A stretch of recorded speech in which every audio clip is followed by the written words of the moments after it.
Hello, everybody. Welcome to the Why Ukraine live stream. Megavan and Melanine. All you allies out there, allies of Ukraine, it's great to see you. Thanks for coming. You may have noticed my studio has changed. I'm no longer underground. I was replaced by potatoes. True story.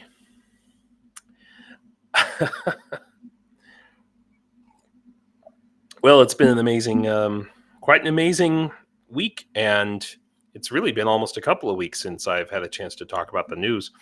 My last two live streams, if you didn't get a chance to check them, one was with this guy. Wait, his head is not that big. This hero of Ukraine here, and another with Gregory, who's one of our viewers and volunteers in Ukraine. So this is the first time since in a while that I've had a chance to talk about all the crazy stuff that's happening. For instance, this, everybody.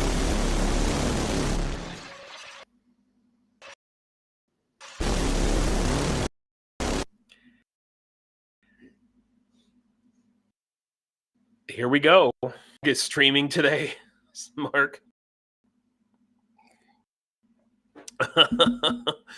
Yeah, I don't stream on Sundays for exactly that reason, but I was sick, I just felt like it's been too long, So here we are. Here is our timeline of the Kursk invasion, everybody. Wowza. And as of right now, we know that Ukraine is a strange name for let's see if I get it back there. There we go. Strange name for a town. I don't know. It sounds like Mordor, doesn't it? Yeah, it's a pretty cool graphic. Really cool little graphic that somebody made, and SkruffyTalez recommended it. He has been putting out some really great analysis, in my humble opinion, of this Kursk offensive, and I have really appreciated it. So, but here's the thing, okay, and it's great news, and everybody's happy. And let me tell you, Ukrainians are overjoyed,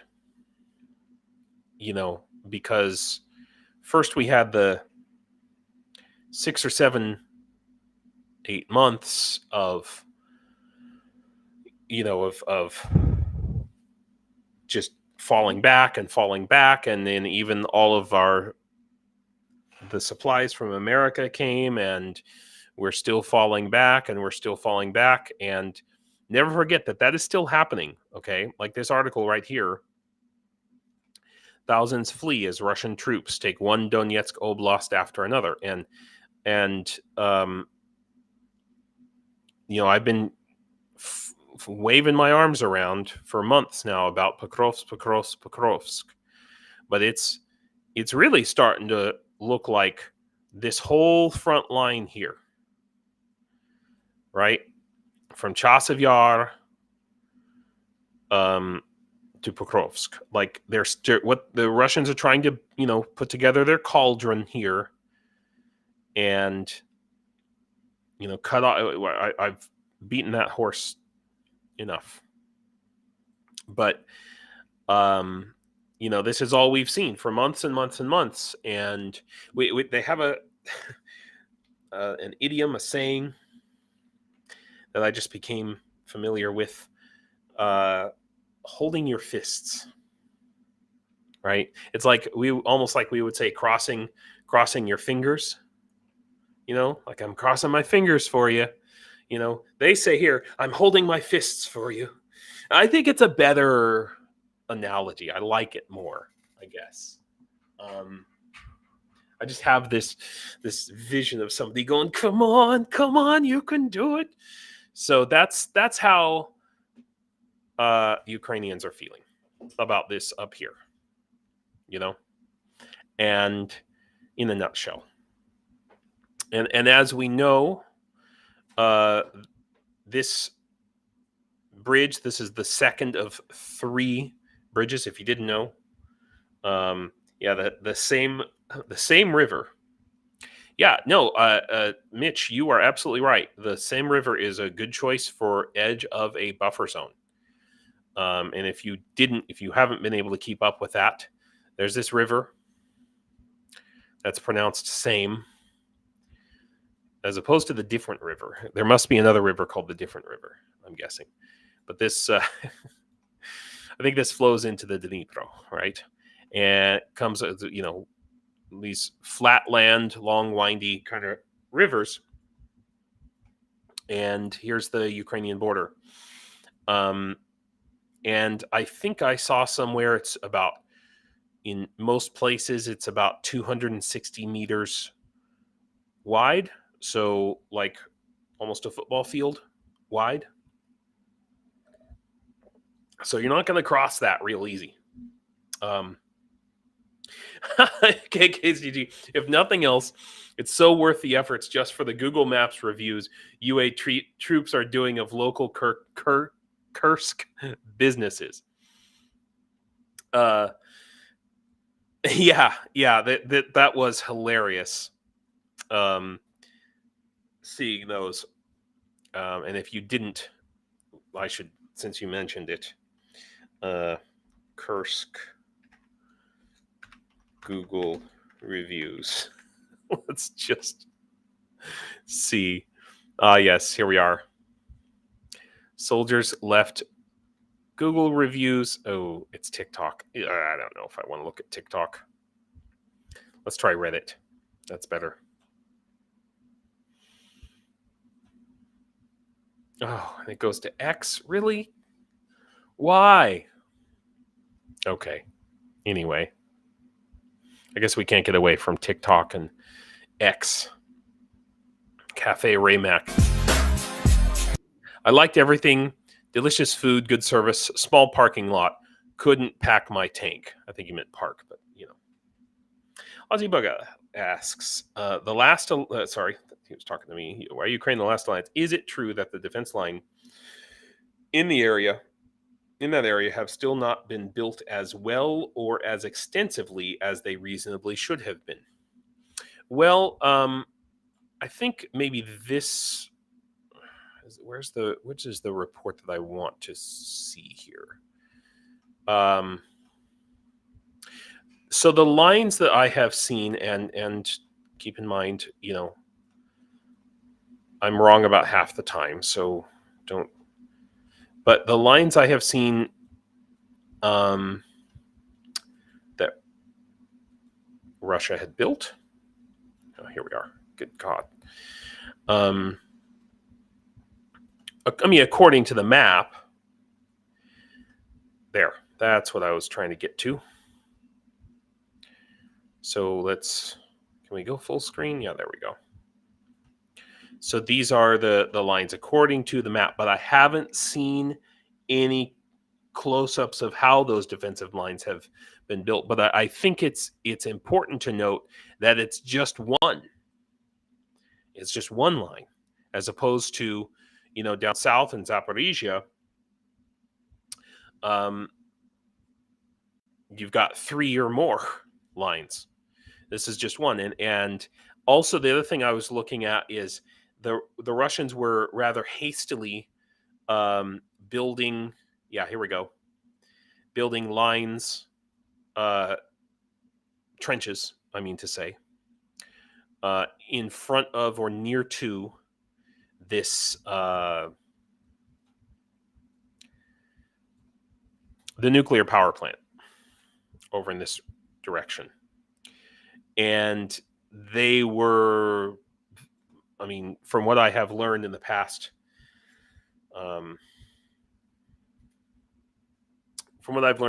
couple of years about trench digging, which has been a lot more than I ever thought I would ever know. These lines, they're all straight lines.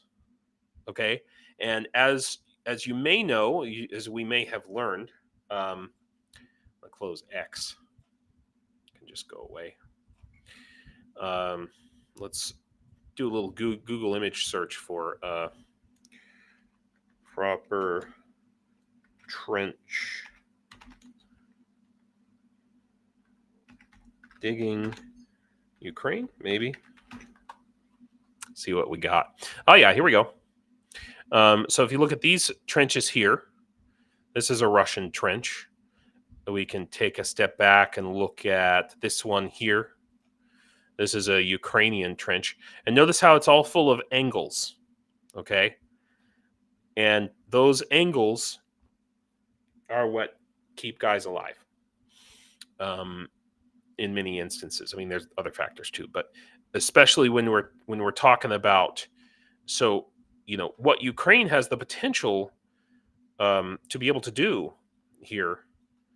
Wow, this thing updates very slowly. Is, you know, attack all of these trench lines from the side, you know, from the inside the lines themselves. And in fact, we hear that, and I want to go to a different map. I'm going to go to the deep state map. Yeah. You know, I'm not a big map user. Not for these. Oh yeah, here we go. We hear that like they're on the outskirts of Koronevo already, and you know, down here in these areas, and you know, I haven't seen pictures of what those trenches actually look like inside, you know, and I don't know how old this satellite picture is, and if I would even be able to find a Russian trench on these maps anyway. But it does beg a question. Ozybaga, I saw a thread by a pro-Ukrainian source saying poor leadership has resulted in defenses being neglected, and the troops are not told and encouraged to keep working. Told and encouraged to keep working on them in their downtime. Yeah, for sure. Oh, you mean in the Donetsk area?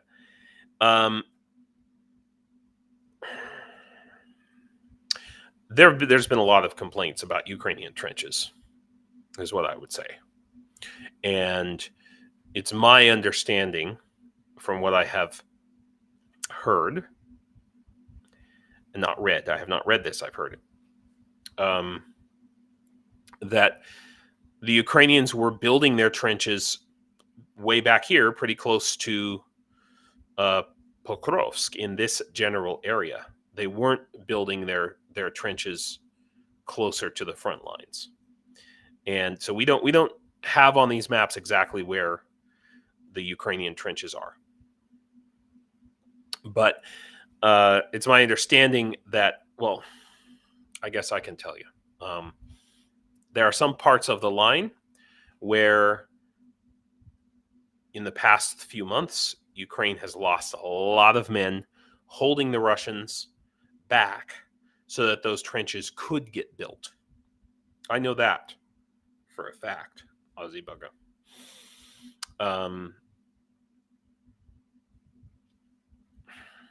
It's frustrating.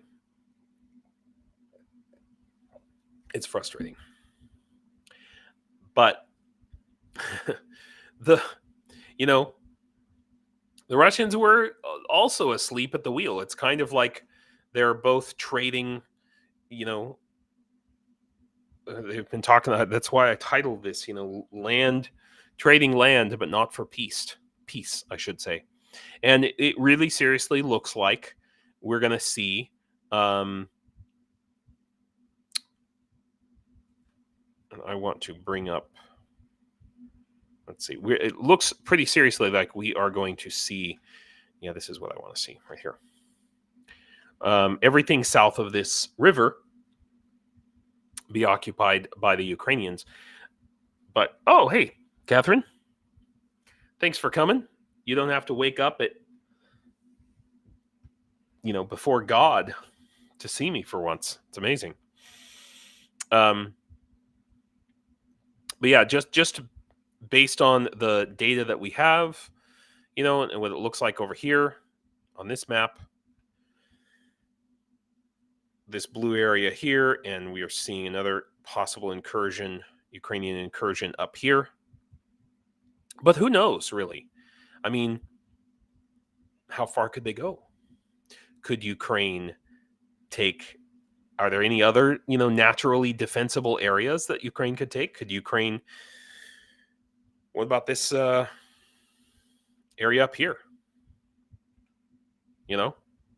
Like, what's to stop them coming out of Novgaya Pogosh? They see we have some defensive lines set in here, I guess. But they probably got the same. Oh, you're at the Azov rally, Catherine? Oh, great. That's awesome. Yeah, I was there last weekend, which I will talk about today, in fact. What's to stop Ukraine from coming out up here somewhere? Because they've got the same. Oh, okay. That's good, Cheryl. So some pretty nice trenches in Kursk, maybe Hromadske. That sounds right. It sounds like something they would show. Yeah, Ozzy Bugga, I agree. Ozzy says, I hope they get serious about constantly working on trenches, and if leadership has been lacking, then there needs to be a change in that tier. Yeah.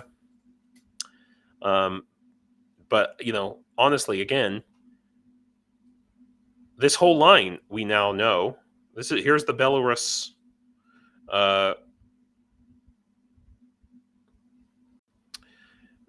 Russia, Ukraine, threesome there. We now know that this whole line is just basically almost nearly abandoned, manned by, untrained children, effectively.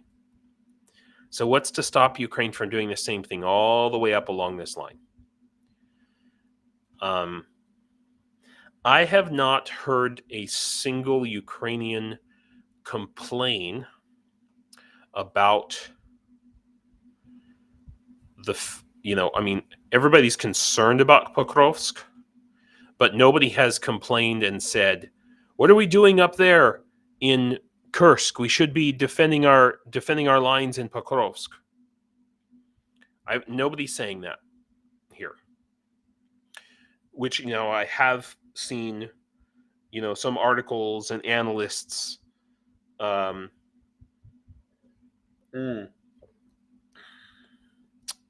Shirkan, you're asking Bell how's the heat. I was going to say, all of a sudden it got hot as hell here. Yeah. No, Hromadske is definitely, at the top for sure. So, no one here in Ukraine is complaining that, we should be defending Pokrovsk. Why are we up here in Kursk? Nobody's saying that. Everybody's like, rah, gung-ho. Let's go. And I think it's really, this whole thing is incredibly important for Ukrainians and for Ukraine. We've already heard, I think,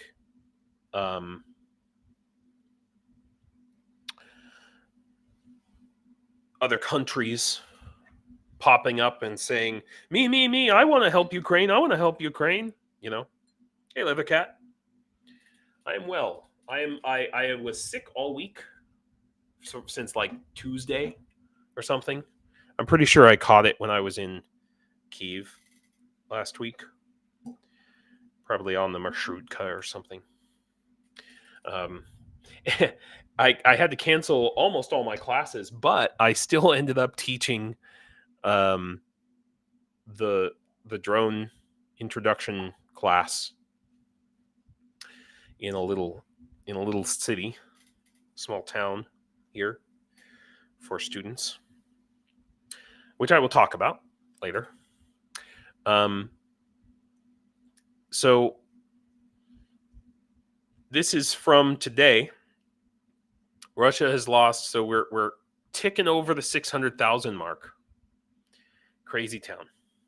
Oh yeah, that's the other thing, Cheryl.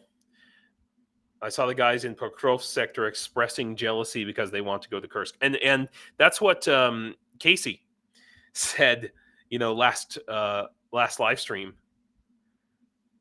was like, I'm jealous. I want to be there. I want to go do that. That's what everybody wants to be doing. And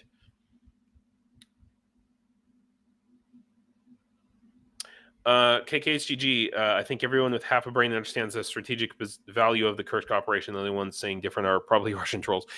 I don't know. I've seen some, analysts, especially at the beginning, analysts saying, is Ukraine crazy? This is a crazy gamble. What are they doing? Western analysts. So, but I think it's pretty obvious that it just proves the point. It just proves the point again and again and again that Ukraine needs to be given the weapons to win the war, to defeat Russia and win the war, and to do whatever it takes to make that happen, ultimately. And I actually, last live stream I did last Sunday, which kind of, was it last Sunday or last Saturday with Gregory?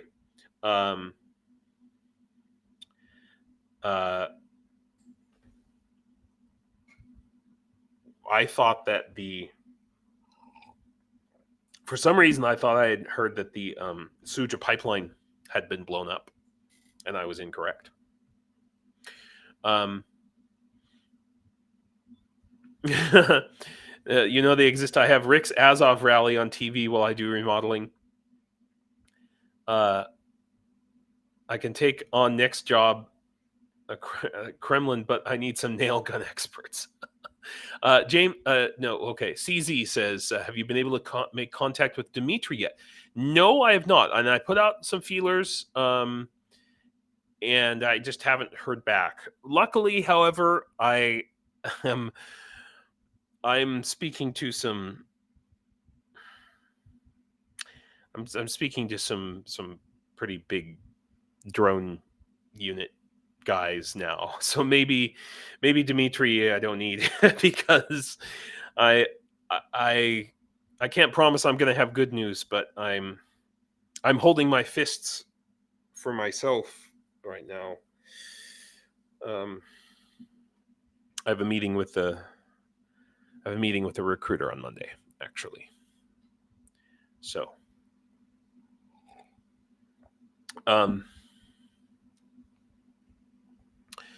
for a recruiter for a drone team. So I don't want to tell more about it than that. But yeah. So 500 and 600,000. And of course, this is dead and unalived and wounded. But it's just a number now. It's just the numbers just keep on clicking by. This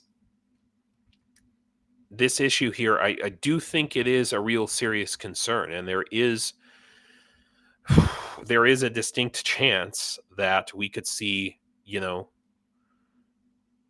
don't think a fast collapse, but a slow collapse of this entire line. I'm talking about from at least from Chasiv Yar to Pokrovsk.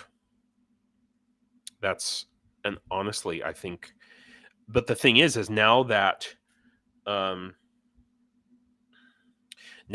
Ukraine has started this push up here, they've got to throw enough at it that Russia really, really takes the pressure off. And as far as I understand, they've taken some units away from Kupiansk. But they haven't reduced the attacks in Pokrovsk, for example. And or in any other spot, any other place on the line that we know of so far. So until that starts happening, You know, um, Ukraine has to keep on going. And, I think we all had hopes or trepidations, maybe, that where is it? The nuclear plant. Is it here? Is this the nuclear plant? I think would be taken by the Ukrainians. But it seems like that's not their goal. Oh, hey, Holy Oblation. Yeah, Mirnograd, right? Cheryl. City of Peace. Down here. If we can find it. I was just looking at it.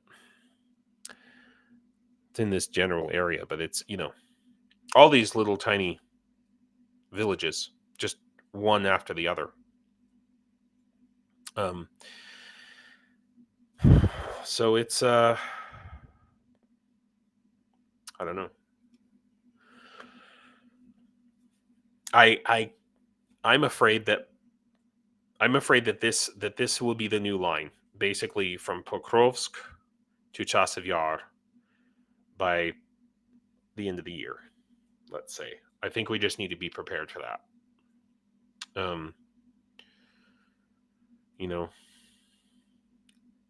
There we are.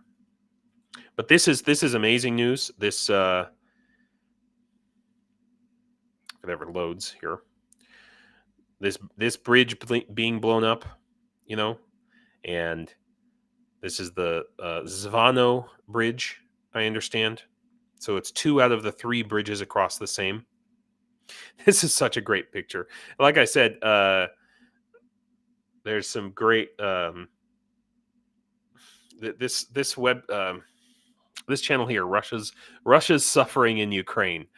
I never see his videos for some reason. His videos never come up in my feed, but his community posts do. Yeah, Ozzy. Dig and dig some more is exactly right. I just, I understood, and I heard this multiple times earlier this past year and even last year, that there was this old Soviet doctrine that as soon as you start to dig, you basically have lost the war. And so there was this sort of cultural revulsion towards digging trenches on the Ukrainian side, and also on the Russian side until Surovikin, but it was a lot of Russian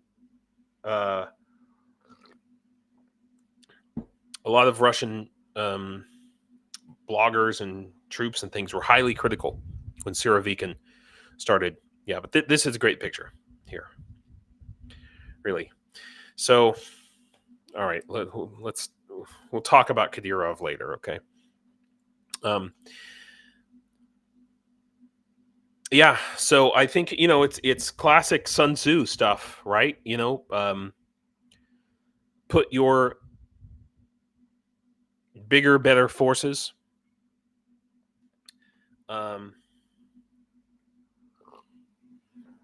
against their less so. That's how you do it, not by facing off head to head, wasting your best guys against their, zombie hordes. The only thing I would like to see, in my perfect dream, was what I would like to see is all of a sudden, Azov from this side and 47th or something from this side, and just cut off this whole salient. Maybe it'll happen. Maybe. Yeah. Typically you want a good foot landing, but in this case a head landing gets all 10s.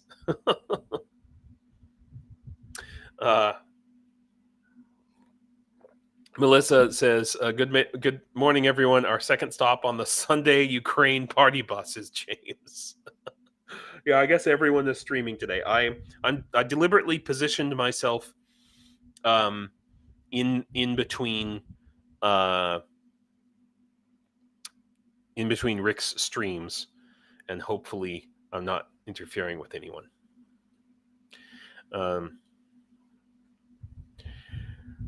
Yeah, the Leathercat talking about the cognitive dissonance, when they're losing more than 1,000 a day, ships, planes, and all that.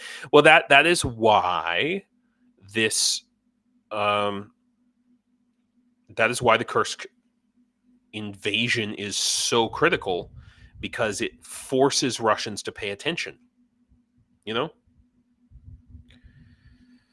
Really. And Cheryl, you asked a very good question about are the Zaporizhia trenches still manned, though?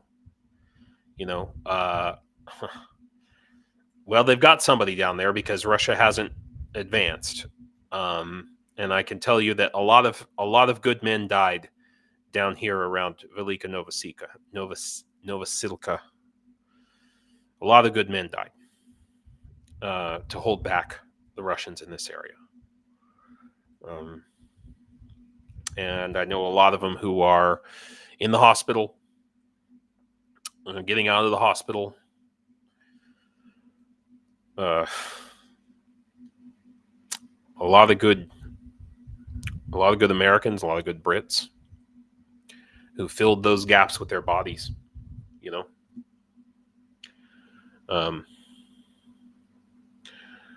Yeah, Ozzy Bugga, he says, I heard the defenses in Zaporizhia are excellent due to great leadership at the oblast level. I mean, I don't know. That may be. I think that we don't see a huge Russian advance down here. But I also know guys have died down here too. So again, it's bodies for time, unfortunately. So just while we're cheering on our guys up here in the north, just remember that they're able to do this because there are brave men and women down here who are putting their lives on their line.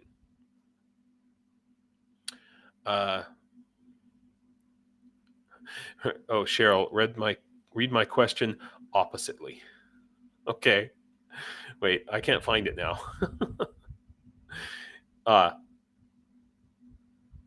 Yes. Okay. Well, anyway.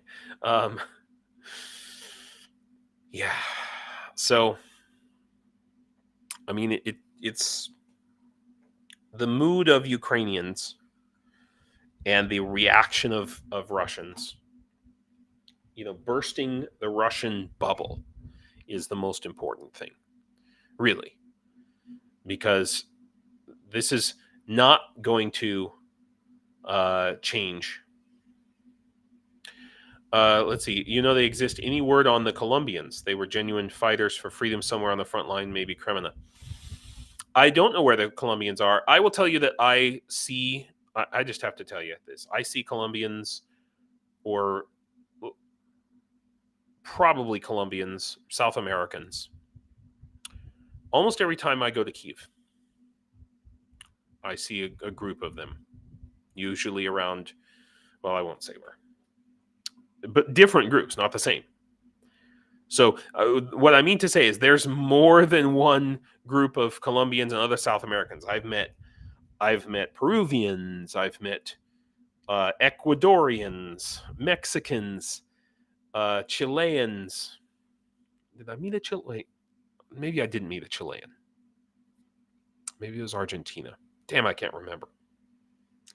Doesn't matter. There's a lot of dudes from South America fighting, to the point that the International Legion is, before you had to previously, until recently, you had to, speaking English was a qualification, although I knew they were letting people through who didn't, lots of people, but it was supposed to be a qualification. Now they are setting up whole just Spanish speaking Almost said Mexican speaking.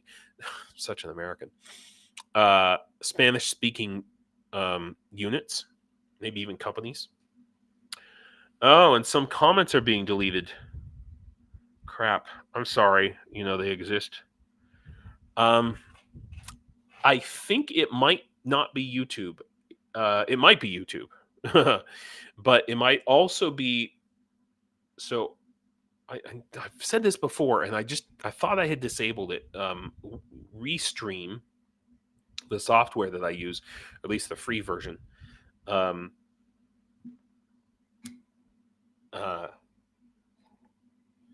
has its own AI mod for live streams, or I think it's just for comments in general. And I thought I had turned it off, and I'm not sure. Oh, Cheryl, you meant, are the Russian trenches still manned? I heard they are pulling troops out to go to Kursk. See, that's the question. I hadn't heard that they were pulling them out of Zaporizhia yet. I have heard that they're pulling them out of Kupiansk in these areas, perhaps, but I haven't heard Zaporizhia. So, Philip, thank you very much. It's amazing. Thank you so much for buying memberships for everyone. I think, I guess this is a good time to talk about the fundraiser that we're doing, guys. This, okay. I have a website. It's whyukraine.com. You can go to it. You can buy specific things for specific units.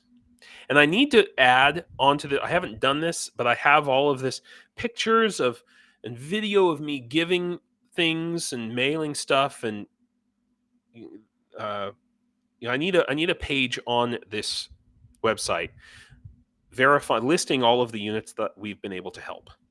That you've helped, really.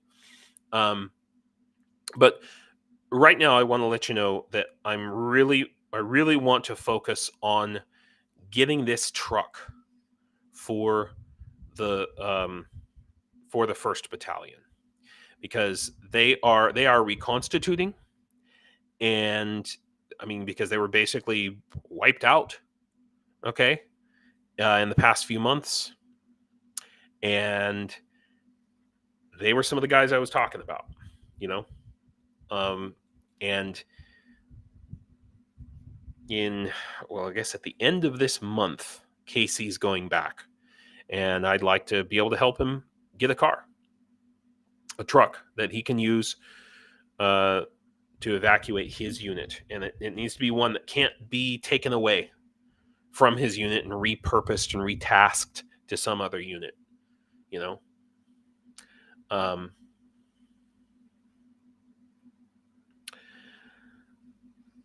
Let's see, I'm just going back. So Catherine, were you on with Rick today? That's so cool. Awesome. That's really cool. I didn't get to watch the end of Rick's stream, so I just watched the beginning, but I had to prepare for this. So yeah, guys, if you please go to whyukraine.com, and it's $5 for a raffle ticket, and the winner, well, we'll have about 10 winners. So you'll have a better chance of winning. Okay. This flag signed by the 1st Battalion Alpha Company. And this is an important piece of memorabilia, guys, because a lot of these dudes are no longer among us. And some of these postcards, so they wrote a bunch of postcards and signed a bunch of postcards for us as well. And some of those guys are no longer among us as well. So you're going to hold in your hand a real piece of history that can never be recreated. Hello, Minister of Foreign Affairs for the Free Republic of Kursk. And that is a thing, by the way. I would like to say that people in Kursk, let's see if we can find it here. Kursk, or maybe we can look up, Kursk civilians. Let's see. I don't know if I should use this word. Praise Ukrainian soldiers.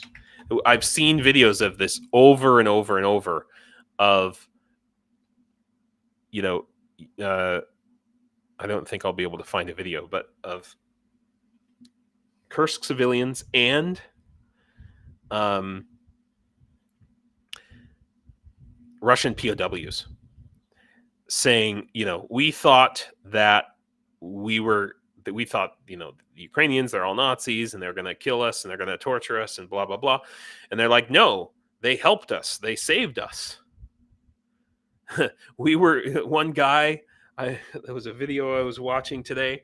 One guy tried to blow himself up with a grenade and was only partially successful. The Ukrainians saved him. Here we go. This is probably a good article. The Ukrainians saved him, and the look on this guy's face is like, what the hell's happening to me? Like, he's obviously a Russian soldier, and he's like, why are they not torturing me? I mean, what would happen if, like, the occupied territory of Kursk had a referendum and said they wanted to join Ukraine? Like, it could happen, guys. I mean, depending on how long, because I don't think that it doesn't seem, I mean, Ukraine is digging in, literally digging in, okay, up here. It could be years before, or never, before Russia gets this territory back. This could be a new international border.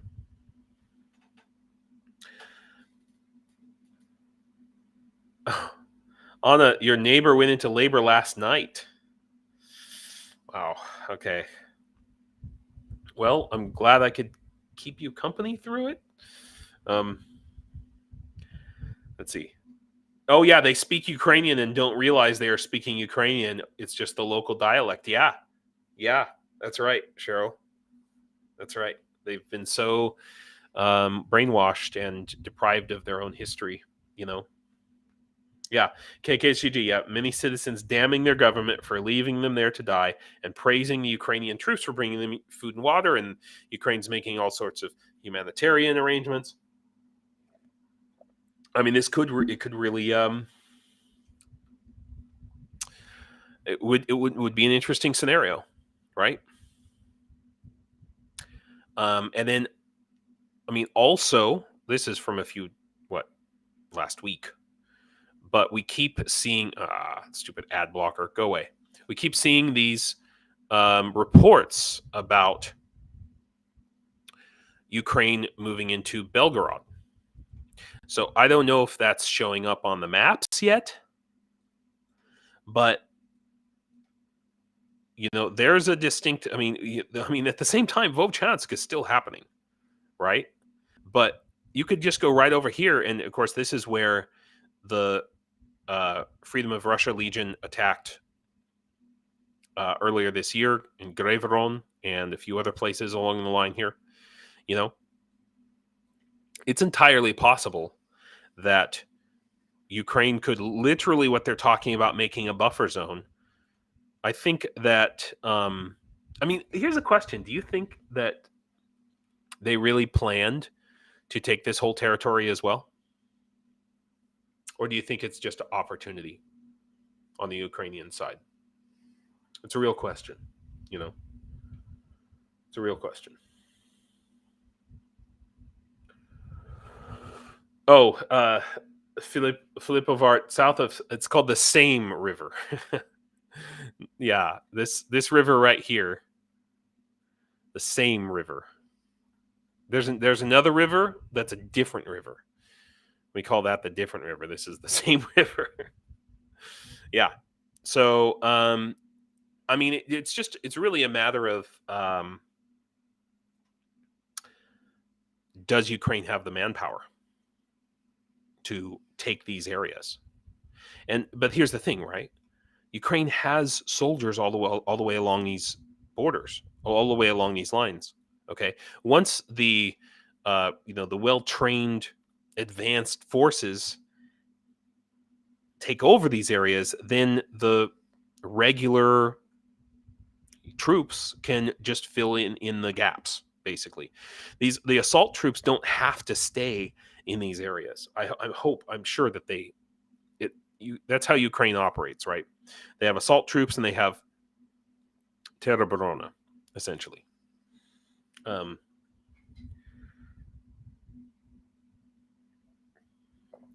Yeah. So this is the government website, Ukrinform.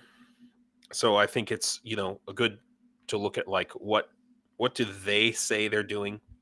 So Kursk and Kurzin, what the goal is and what caused Russian defenses to fail.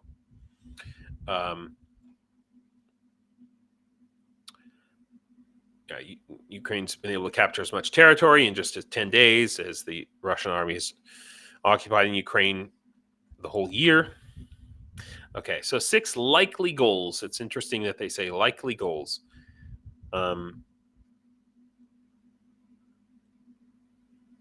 So number 1, make Russia withdraw forces from the areas Ukraine considers potentially most prone to Russian attacks. So that's down south. And it says here, let's see, the Russian army is pulling its 138th Separate Mechanized Rifle Brigade along with the 79th and 272nd out of the Kharkiv front. So that's what I was talking about before.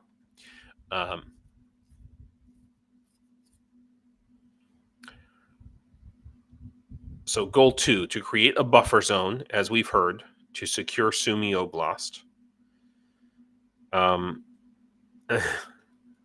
And they say recalls how Russian dictator Putin in March threatened Ukraine and the world with the creation of a sanitary zone in northern Ukraine. Like that was the goal with the Vochansk Kharkiv attack, and that hasn't worked out the way he planned. So goal number 3, strategic critical infrastructure facilities. Now that is, I talked about that last live stream with Gregory. That's speaking about the pipeline that runs through Suja. And it had been my understanding that this Suja pipeline ran into Belarus, not Ukraine. But it seems that I was wrong. This is, part of the Ukrainian pipeline that's here. Let's see here. Keith. Yeah, Starsky has done a lot of things unnoticed, saving tons of strikers and reserves, using the narratives to his advantage, deception and surprise. And there is more equipment not seen yet. Winter is coming. Yeah. Hey, I had my doubts, but I will be very interested to see who was really and truly the strategic. I mean, obviously Starsky is in charge of the whole war. He couldn't have been, primarily planning this. He had to have assigned somebody to do it. I'll be very interested to see who that person was. He made a good choice, and that's one of the best things that a leader can do, most of the time, is find the right people and then get the hell out of the way. Let's see, Leathercat. Moscovia touting the idea that the Black Sea and therefore Moscovia is the origins of biblical stories rather than the entirety of the Bible being cultural story of the Jewish people.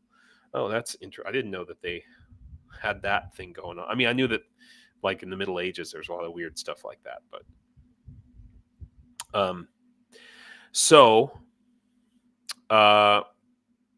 okay, so let's take back to this. So goal number 3, strategic and critical infrastructure facilities. And here they do state the Kursk nuclear power plant. But, it's my understanding, could be wrong, but it's my understanding that, let's see if we can find a decent map here. Oh yeah, that's the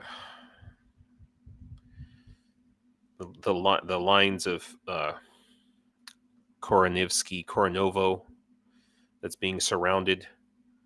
It's my understanding that okay, we'll go back to this map, that the Russians are pretty well assembled along this line here and have more or less blocked off this road.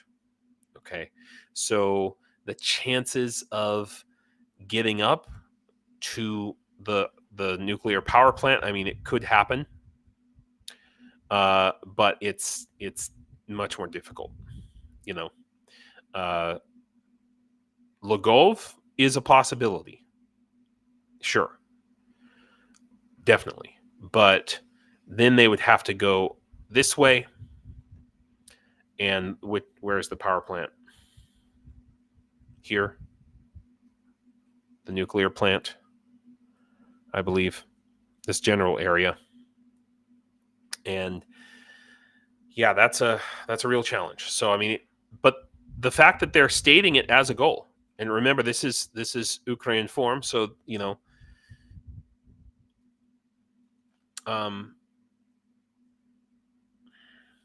yeah, located in the city of Kurchatov, which we were just looking at. I would love it if Ukraine could take that.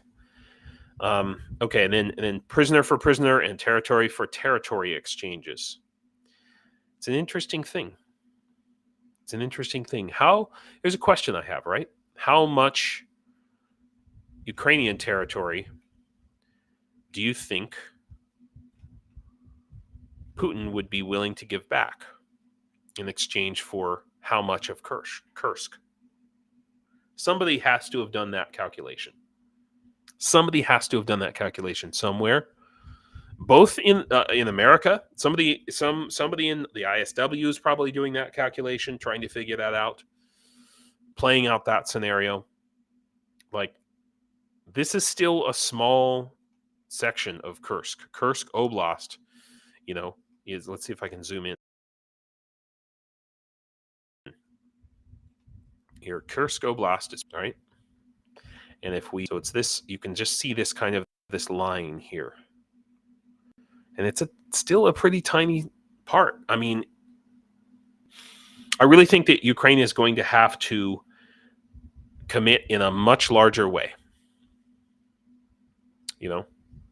So yeah, let's move on. Let's move on from this.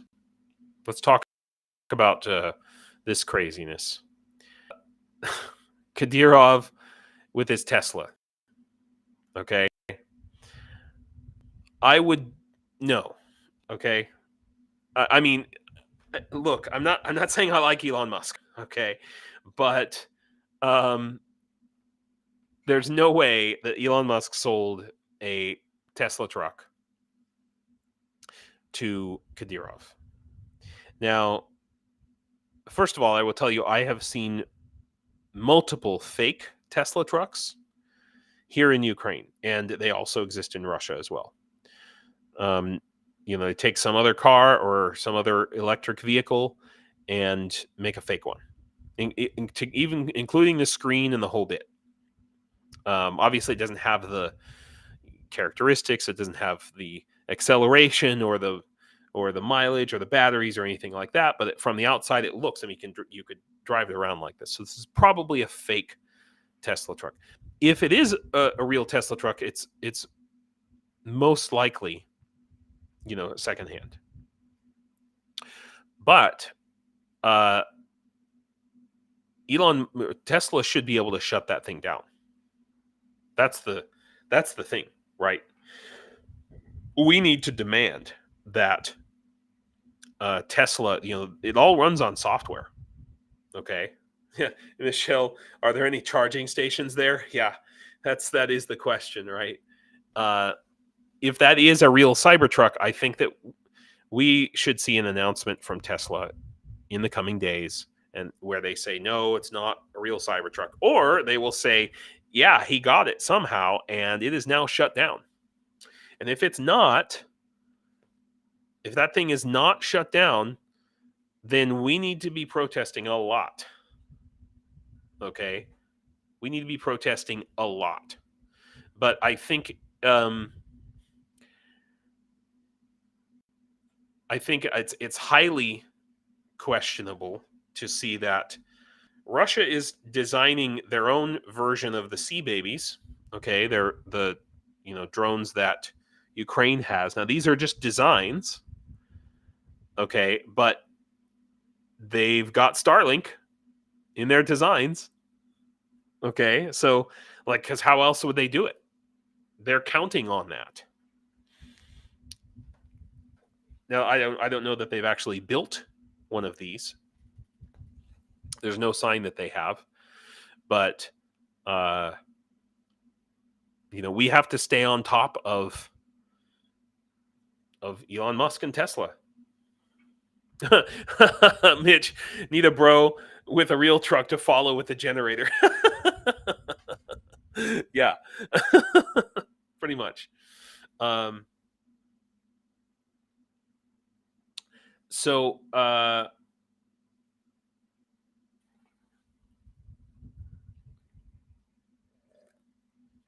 I am, however, I saw this yesterday, maybe, and I just thought to myself, so this is next generation of the MTLB, I guess.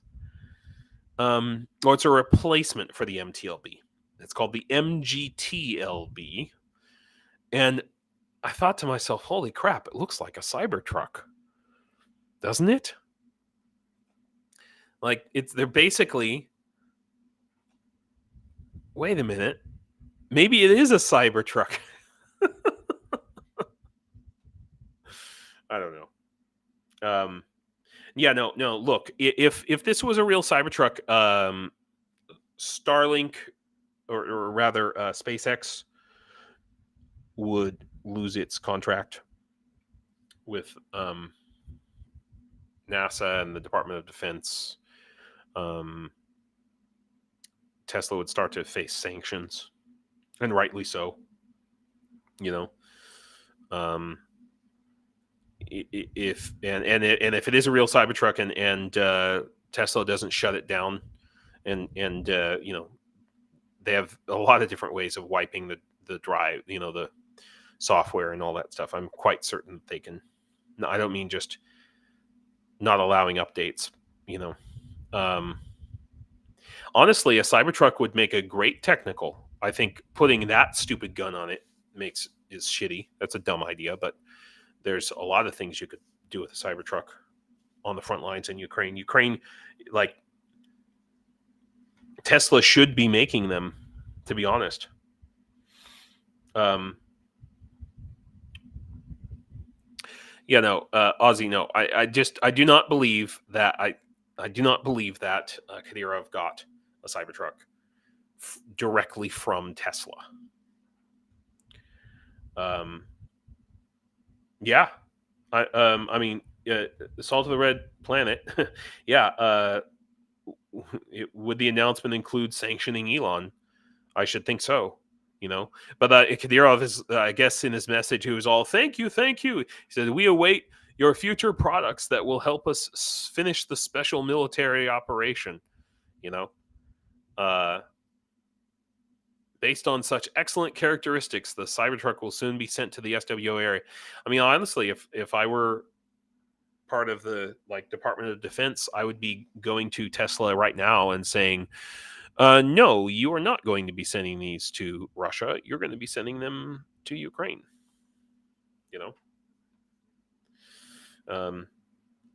Levicat My mother has stories of hiding under her desk for missile drills. Yeah. I got to tell you, living here in Ukraine, I've had a lot of flashbacks to, my early '80s childhood. Um, so definitely has that feel.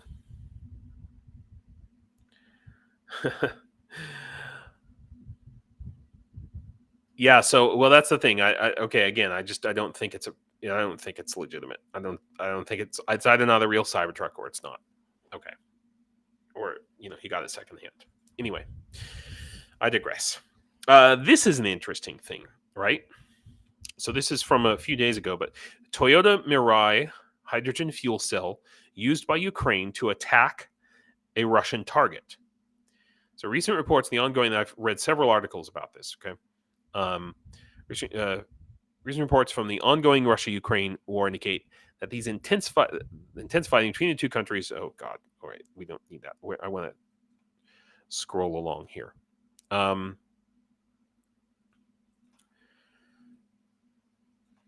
They used, I think it was just, if I'm looking at it correctly.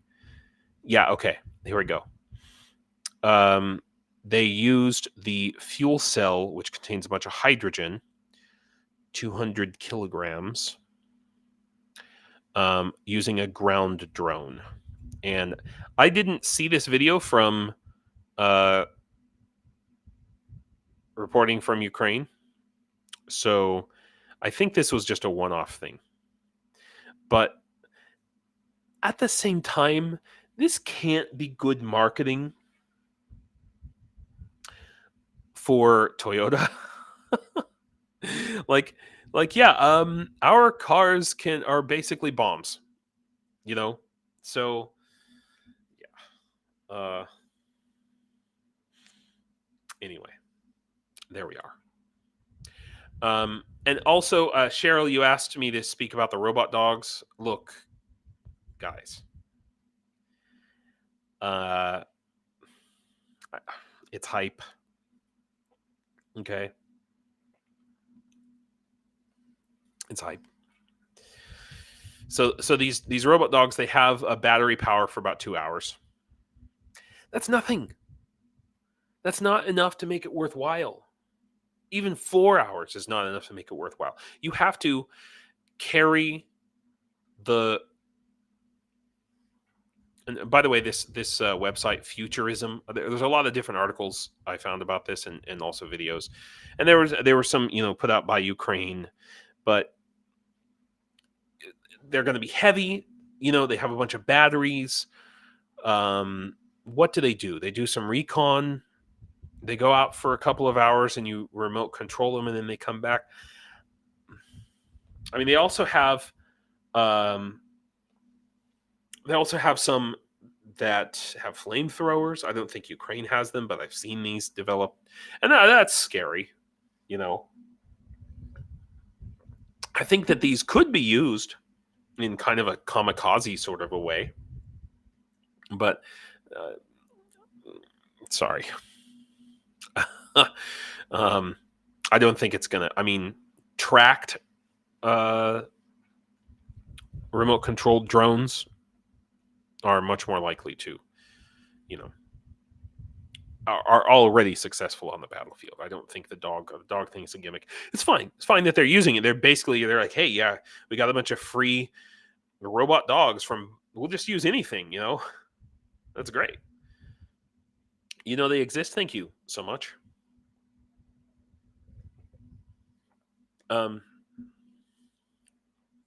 Now this, to me, this is significant. Oh my God, don't get me started with ad blockers already. NATO F-16 pilots Ukraine. Look, multiple reports of Ukraine seeking F-16 pilots. So basically, and I believe International Legion Ukraine. I believe on the International Legion website. Look, it says you visit often. Funny. I believe there is a listing here for F-16, and I think I saw it the other day. They're specifically looking for F-16 fighters, fighter pilots, rather. Oh, look, here we go. Remember I was talking about, we now accept legionnaires who only speak Spanish.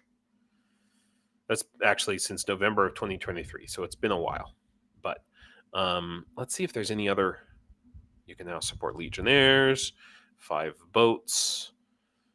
I heard that there was actually on the website a listing for specifically for F-16.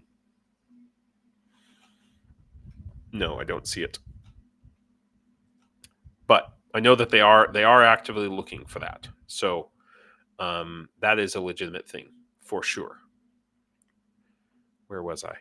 Yeah, there we go. This could make a huge difference, you know. I think robot dogs and robot dogs are a gimmick, and I think that the Tesla truck is fake. But F-16 pilots, yeah, I think that there are probably some F-16 pilots from multiple countries out there who, you know, maybe they're a little bit too old. Maybe they retired.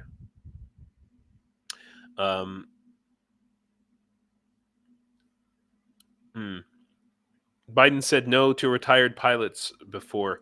Lindsay doesn't overrule Biden. Yeah, I mean, right, Mitch. I understand that the U.S. is probably not going to allow that at first. But F-16s are all over the world. There's a lot of people in a lot of places who know how to fly F-16s. Cool, Philip. Thanks for coming. Oh, Sally, good to see you. Oh, Levicat, you've actually been following the developments of the dogs. Well, I mean, look, you know, I don't sniff a gift fish, is what I'm saying. I think that they will be useful in the future. The main issue is batteries. You know, and weight, which is related to batteries. And I mean, I'm not saying that they don't have uses. There's something psychological, if nothing else, you know, on the battlefield about like a robot dog tracking you. Yeah. So yeah, you're right, Leathercat. Retired pilots are good for training new pilots, you know. And Ukraine needs to be training F-16 pilots on Ukrainian soil if possible in the future. Yeah, and Lauren, exactly. Maybe get some pilots similar to the Flying Tigers. It's exactly the idea, you know. It's exactly the plan. So I think that that's amazing. That is tremendously encouraging. Are they going to be hired through the International Legion? Actually, I think not. I think maybe not. I think they'll maybe just go to very quickly be shunted over to a different part of the Ukrainian armed forces. So let's talk about something really interesting. Yeah. This is from 4 days ago. Germany issues arrest warrant for diver over Nord Stream's blasts. Investigators said to believe Ukrainian man was one of the team that planted explosives on pipelines in September 2022. This is interesting.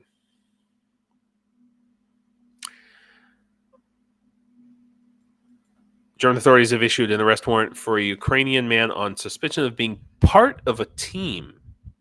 So there's only one Ukrainian man. Diving instructor identified that only, this is an ironic name, Volodymyr Z.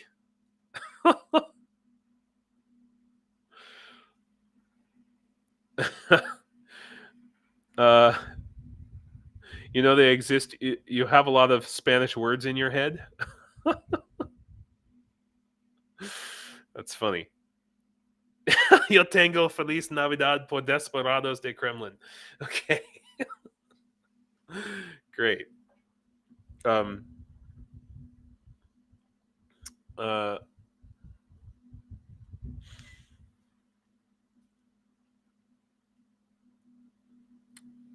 Yeah, let's see.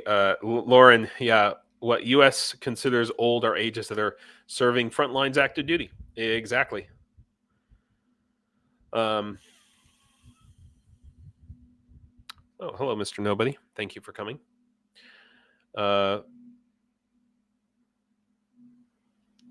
Yeah, sorry. Oh, it was Flo, you asked about robot dogs. Sorry, I got you mixed up with Cheryl in my head. I apologize. It's because in my mind, I told you I thought you guys should meet each other. So near together in my head, just so you know. So I want to know what you guys think about this. Like, if it comes out that Ukraine or a Ukrainian or, I mean, maybe the CIA or something like that, or maybe there's a lot of unfortunately there's a lot of Ukrainians who were actually dual passport holding loyal Russian citizens who, when the war started, were recruited by Russia because they held a Ukrainian passport. They were recruited by Russia to go into Europe. And as that has become more difficult for Russians, those intelligence assets have been used by Russia. So, I mean, it's going to be a long time before we know who blew up the Nord Stream 2. But let's see. Earlier on in the investigation, focused on a sailing yacht called Andromeda, which traces explosives. The boat was rented in Germany by someone using a Google account registered in Ukraine. Wow. Crew members reportedly used false identities, including a Romanian and Bulgarian passport, and that of a Ukrainian soldier who denies involvement and whose identity is believed to have been stolen. Yeah, Volodymyr Z. Yes. So, I mean, I don't know. I ultimately think it was a good thing that the pipeline was blown up. And that's what I will say about it. Whether it was Ukraine did it or Russia did it to spite Germany or something for some reason, I do not know. But it's also very telling in my mind that the other pipeline that's up here by Finland, China, or a Chinese ship, quote unquote, accidentally broke the pipeline. So, yeah, it's going to be a long time before we know. But now this is an interesting little piece of news here. 3 Ukrainians suspected of port arson in Croatia. So apparently, some Ukrainians are suspected of setting multiple ships on fire at the Medulin port on Istrian Peninsula. 22 boats. Now, what I don't see is a particular yacht. I don't see anything like, oh, there's an oligarch yacht or something like that. According to investigators, 2 of the suspects stood guard while the third slipped through the fence and launched a Molotov cocktail at one of the moored vessels. Aha. So here, now we see what probably happened, right? So there was one yacht that the Ukrainians thought, oh, that's a Russian yacht. They probably didn't intend for the fire to then burn all 22 boats. Mitch took 15 passes to accidentally drag the anchor right. Yeah.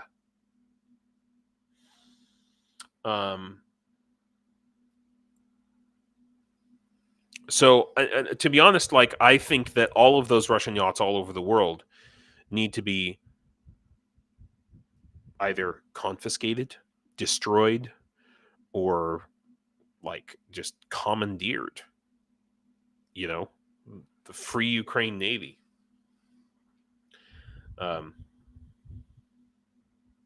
Right, that's true. It wasn't me.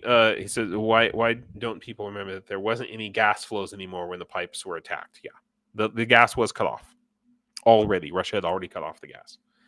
Thank God. Can you imagine what it would have been such a good.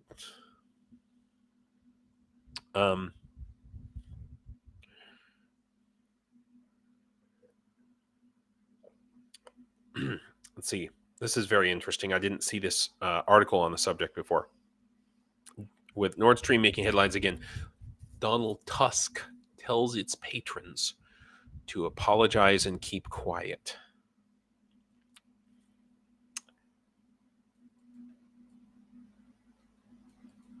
Huh. Interesting. Poland has come under particular scrutiny over the act of sabotage. I did not know this. Yeah, that would be a bad thing, though, if it turns out that Poland blew up the Nord Stream 2 or was somehow involved in that.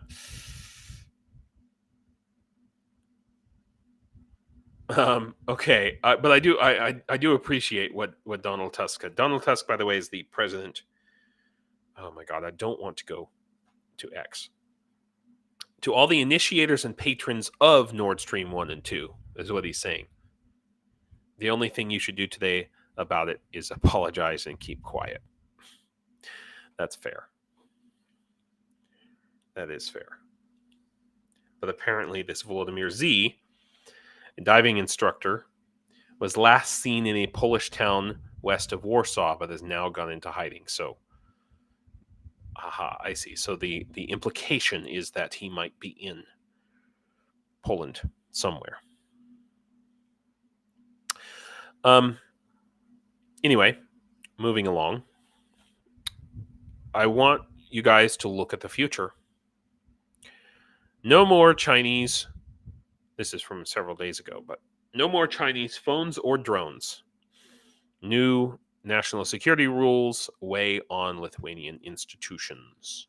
So, from next year, Lithuanian public institutions will not be allowed to use equipment from untrustworthy countries, meaning no Chinese phones, cameras, or drones. That's going to happen around the world. Honestly. Mitch, so if the culprit is found, are we talking jail or metal? Yeah.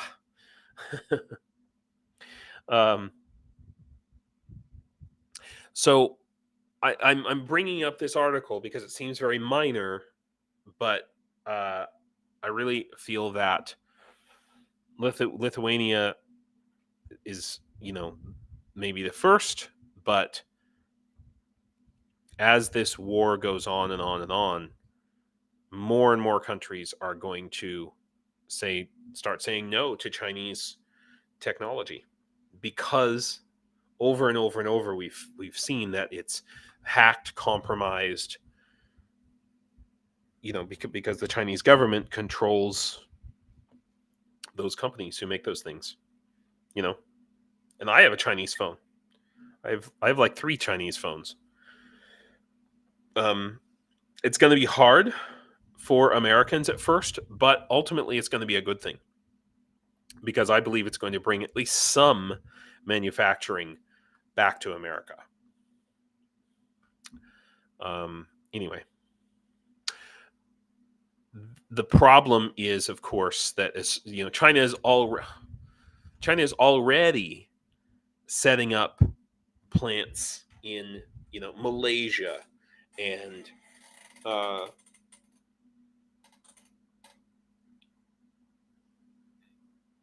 Chinese companies, but also technology companies in general, setting up like chip manufacturing in Malaysia and Kuala Lumpur and where have you. So these things are moving and then leaving China. Yeah, no Chinese phone. Isn't that where most are built? Like 90% of phones, Lauren, are built in China. So this is going to be a big transition that we're going to see. It's going to take some time, but if this war keeps going, Samsung, it might be okay, but Motorola, a lot of I think, I don't know, maybe I'm wrong. I'm sure just like Apple has a lot of stuff built in China, I'm sure Samsung does too. Right. So does that mean iPhones will be made in the Western world and become unaffordable? Do I have to throw out all my Samsung products? Well, I mean, Samsung is a Korean company, but again, a lot of the manufacturing comes from China. So, or at least the components, and Lauren says, or the manufacturers will be moved to other third world countries. Yeah. So be prepared for it. It's going to be disruptive. And the same thing here, talking about sanctions. I've spoken about this many times before, this whack-a-mole game that we are having to play. And, that includes the oil that flows through Turkey to Europe. And this is going to have to stop. It's going to, at some point, either pressure is going to have to be put on Turkey or multiple European buyers. It's going to have to happen, because and also the gas flowing through Ukraine, the gas flowing through Suja, that's all going to have to be cut off. It's all going to be cut off, and it has to be done. And in 2023, Turkey became the world's biggest buyer of Russian fossil fuels. 42 billion. That's all money that was spent on the war to kill Ukrainians. And maybe, train Russian spies to sabotage Europe. So the lines are being drawn. And the question is, how is Europe and how is the United States going to, lay the smackdown a little bit on Turkey to get them to stop doing that? That's a question. It's just like with any other contraband, the reason that you have Mexican or Colombian drug cartels is because Europeans and Americans want to buy cocaine. So ultimately, the EU must fully wean itself off Russian oil and gas.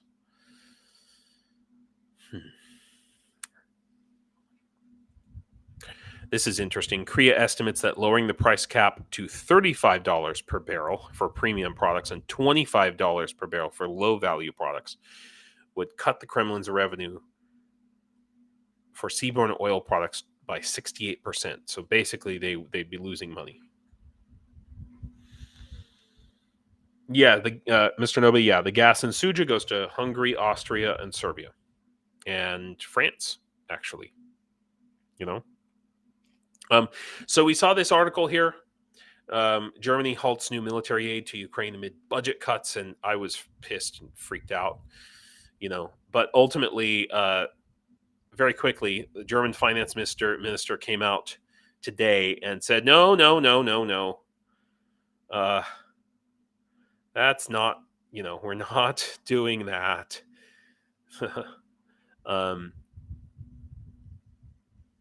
So it says here, Germany's finance ministry was not planning to approve aid to Ukraine as part of the budgetary savings this year. That was yesterday reported. And So the Ukrainian Foreign Ministry refuted the alleged reports, and I believe that's Annalena Baerbock there. She's very, very pro-Ukraine. So it's pretty interesting. We have seen some of this back and forth, though, coming from Germany. So it's pretty annoying. So I guess the last couple of things that I want to talk about before I go is I want to show you guys some pictures. So yeah, let's do that. So I know, Catherine, you were just at the Azov rally. There's a picture of me last week out there. This was down in Olimpiska area, kind of the center of town. Catherine, if you're still there, where were you guys? I didn't see what part of town you guys were in. So I guess they do it in different parts of town almost every week, which is really good. You know, it's really good to keep it in people's mind, even here in Ukraine. You know, and we got lots of honking and lots of, you know, a lot of encouragement.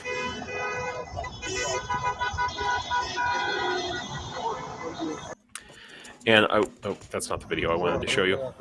And I will say that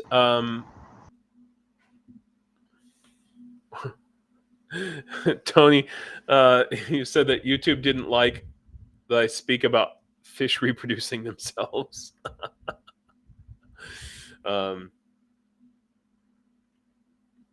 Yeah, India is another one of those ones, you know. I did not. So Leathercat asked, did I run into Rick the Ukrainian while I was there? I had to leave, like, literally just as Rick, like, I was getting on the metro. So if you want to know, so I was on the corner. So this, what you're looking at here, this building directly behind where I'm standing, and I'm standing right there, that's the metro station and the subway. And I had to leave because I had a live stream with Rick the Ukrainian last week, and I had to get home here. My home is a couple of hours out, you know, away from Kyiv. I had to get home, and I barely got home in time to, you know, get things set up and do the live stream with Rick. So basically, as I was getting on the subway, his live stream popped up on my phone, and I tuned in, and he was just getting there. So we barely missed each other. But it's okay, because we really had a fun live stream together, and I really enjoyed that last Sunday. We had a great time. And this is the sign that they gave me, which is very nice. I brought my own flag there. And it made me happy and proud to be there. And I have to say that really emotionally affected my wife. You know, she's Ukrainian, but I think she lives like a lot of Ukrainians. They kind of just so they can survive day to day, they kind of live in this little bubble of not thinking about the war. And you know, she took these pictures, okay, and she was in tears when we left. She was in tears for a couple of hours after.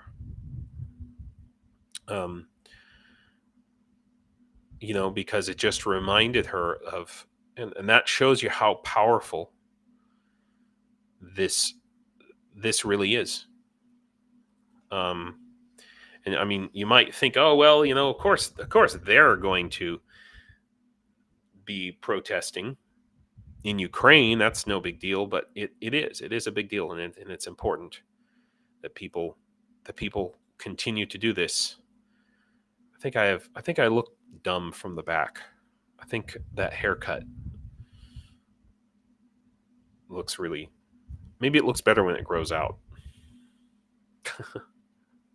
Anyway, there were a lot of people. I don't know where Rick the Ukrainian was, but I think he started out way down here at the other end of the line from where I was, and I was at this side. I'm not really exactly certain, but unfortunately I missed him. Maybe next time. So there you go. Yeah. And it was nice just to be standing to a bunch of, like-minded people who I knew. Because sometimes in Ukraine, I've met people who just don't care. Even here.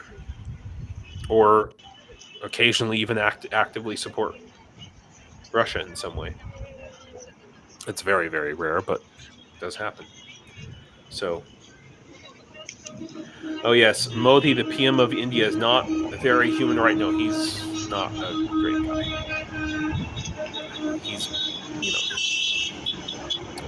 India is falling towards dictatorship, I would say, in some way, or at least anti-democratic. Anyway, so I just wanted to share those pictures with you guys and video here.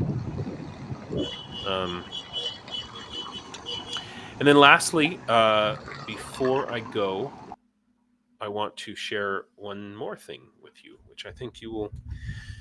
I did not do a live stream.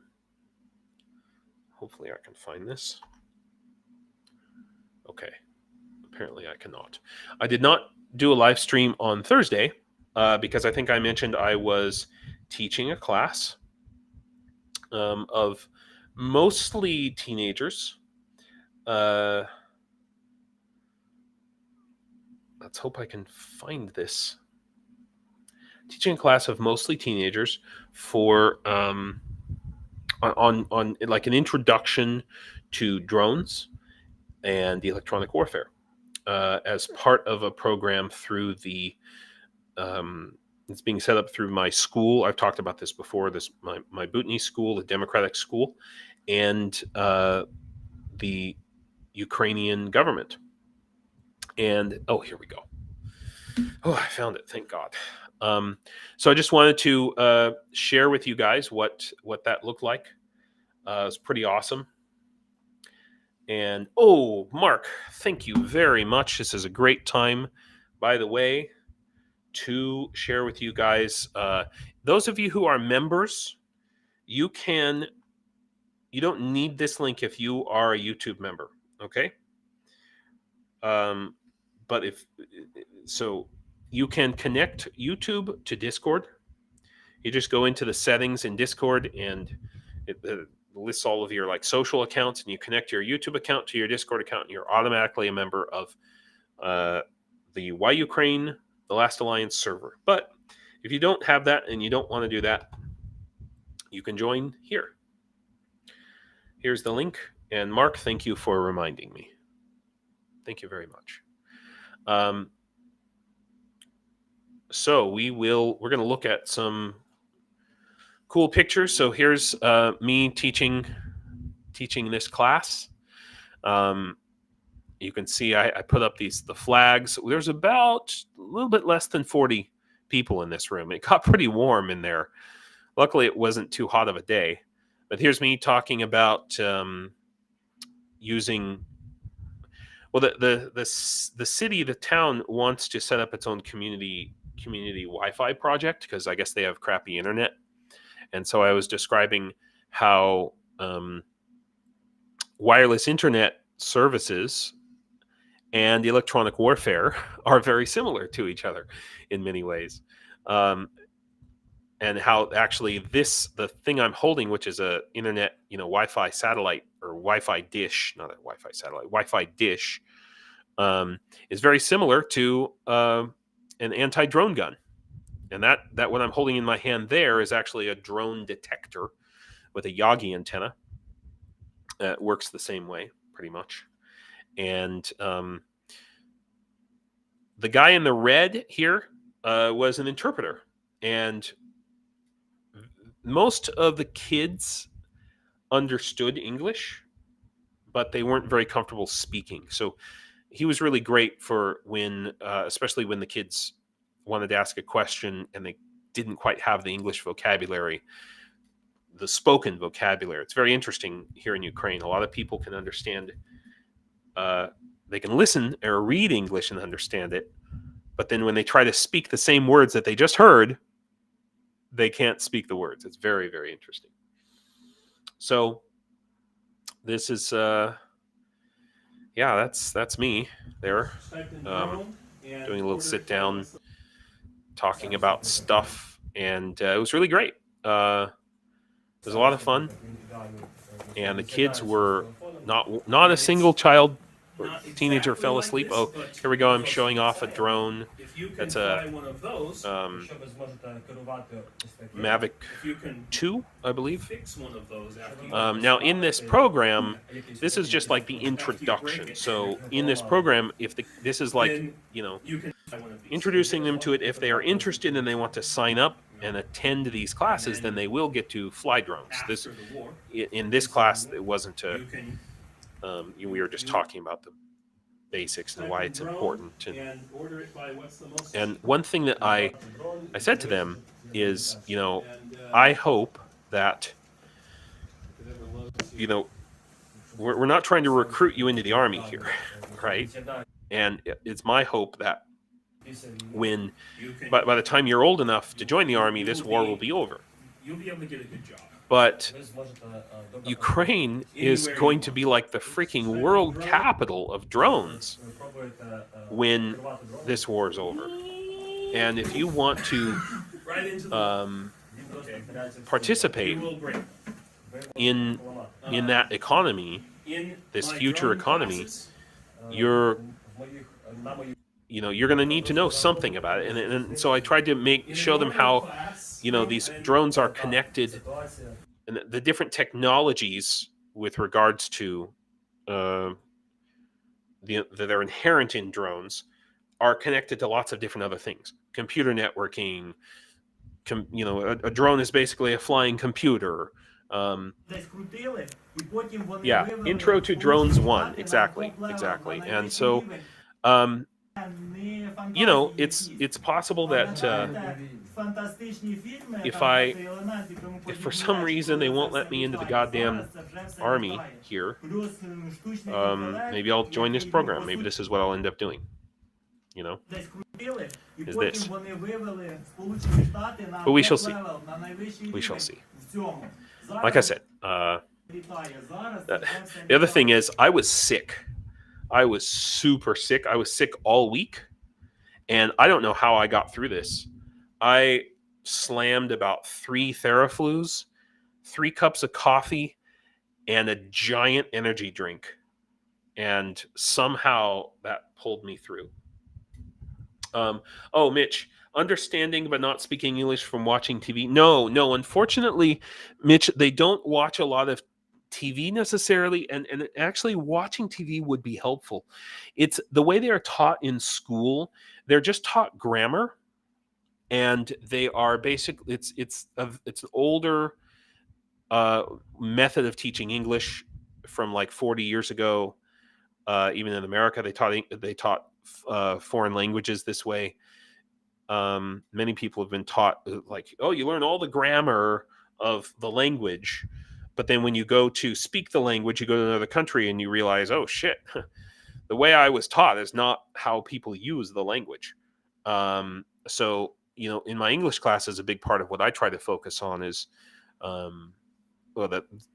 it's called comprehensible input theory, which actually states that, watching videos and movies and TV shows in English, see a lot of the programming that they have here is dubbed over. It's dubbed over in, it used to be dubbed over in Russian, and now it's dubbed over in Ukrainian. So you could go your whole life and never watch.